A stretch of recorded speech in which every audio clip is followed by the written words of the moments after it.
Paddy Pimblett was one of the breakout stars of 2021, and he only cemented his position as a fighter to look out for with his stunning round 1 submission of Rodrigo Vargas yesterday. The O2 Arena went wild as fans once again had the chance to see just how good Paddy the Baddy actually is. But not everyone's a big fan of this lightweight prospect, and there are some big reasons why. So keep watching as we explore why the blonde fighter from Liverpool is so hated. First up, getting on the bad side of the Sugar Show. Sean O'Malley, a rising celebrity, was interviewed by Ariel Helwani about Paddy Pimblett, the latest hit. After Paddy the Baddy made comments about him that seemed to get under the bantamweight skin, their names became connected in the media. Pimblett basically dubbed Sugar Show a stoner while ignoring his standing as one of the game's best-rated rising stars. And as we've previously stated, Pimblett appears to have no qualms about calling out boxers of all shapes and sizes, even if there's very little likelihood of them meeting in the future. However, if you really think about it, O'Malley versus Pimblett isn't as far-fetched as it sounds. O'Malley's a big bantamweight, who could move up to featherweight in the future. Similarly, Pimblett, who's now 155 pounds, has previously fought at 145 pounds. When asked for his reaction, O'Malley calmly expressed interest in the fight before calling his opponent ugly and foolish, and chastising him for attempting to ride his coattails. The supposedly unbeaten bantamweight contender isn't ashamed to call himself the sport's biggest cash cow,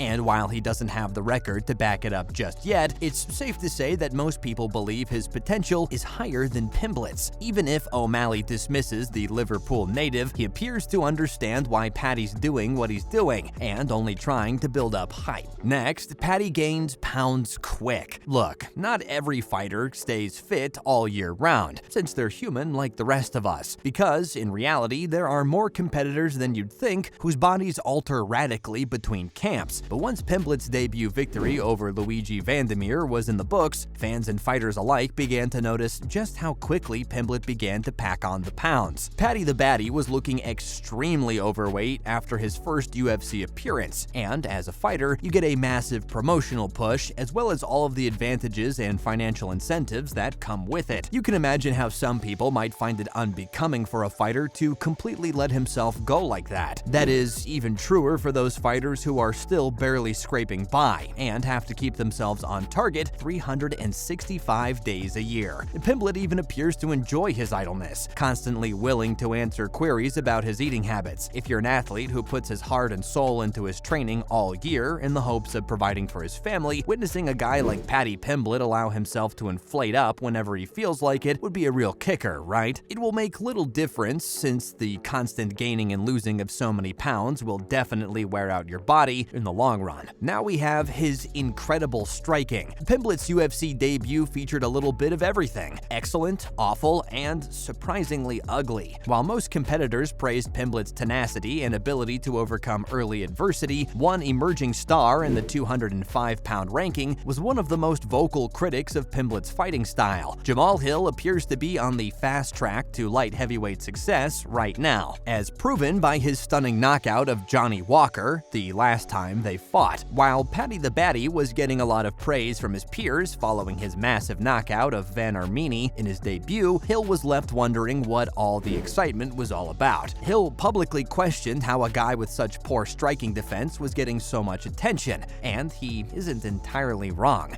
Pimblett took much too much punishment in that matchup, and there were definitely some chinks in his armor. Not only did he finish his opponent then, but he also finished Vargas in London, so maybe there's more than meets the eye with Pimblett, and there's some truth to the hype as well. Next, his promotional push. One guy who can always be counted on for his sobering take on the sport of mixed martial arts is the former lightweight contender Al Iaquinta. Al Iaquinta, like a lot of his peers, believes that Paddy the Baddy has not yet done enough to convince people that he's earned this immense hype. Not that Iaquinta was directly targeting the young prospect, with most of his criticism going to the UFC, but in his own eyes, there are fighters who are a lot more suitable for such a push by the promotion. To his credit though, Paddy showed up on March 19th, got the win, and cut the disbelief pretty short. We all understand the desire to make a real splash, especially if you've been waiting for your shot at the big time for as long as Pimblett has. But during the run of media interviews he did following a successful UFC debut, many of Pimblett's supporters were left a bit baffled by the fact that Paddy was making a point of calling out the retired lightweight legend Khabib Nurmagomedov. Not only does the Eagle have more than a few passionate supporters within the UFC's roster right now, but even the idea of a one-on-one fight between the two seems like an absolute clinic waiting to happen. Sure, fighters have to talk a big game, but at some point, you have to consider who you've been calling out. As you might have guessed already, Khabib didn't respond at all. Considering the huge skill gap between the two, can you really blame him? And Paddy has a pretty big mouth. Something that was pretty clear since his debut fight is how willing Paddy is to make enemies in the UFC, whether it's the questions he's been getting from the media or his own desire to make a splash. Pimblett can't keep his rivals' names out of his mouth. It doesn't matter whether these fighters are from his division or not. It's easy to see why so many of his fellow UFC rostered athletes have dismissed him as nothing more than a loudmouth, given his habit of talking his way into the spotlight. Even though he's still fighting unranked opponents, if Pimblett can continue to win and improve his overall skill set, fans can expect to see him involved in some truly exhilarating rivalries down the line. However, just as Jamal Hill put it, he'll certainly have to tighten up his defense to have any chance of making that dream a reality. Next, confidence or arrogance. Spend 10 seconds listening to Paddy Pimblett and you'll quickly understand why so many fighters and fans have taken such a strong stance on him. Not only is Pimblett an incredibly confident young man, but many would argue that he's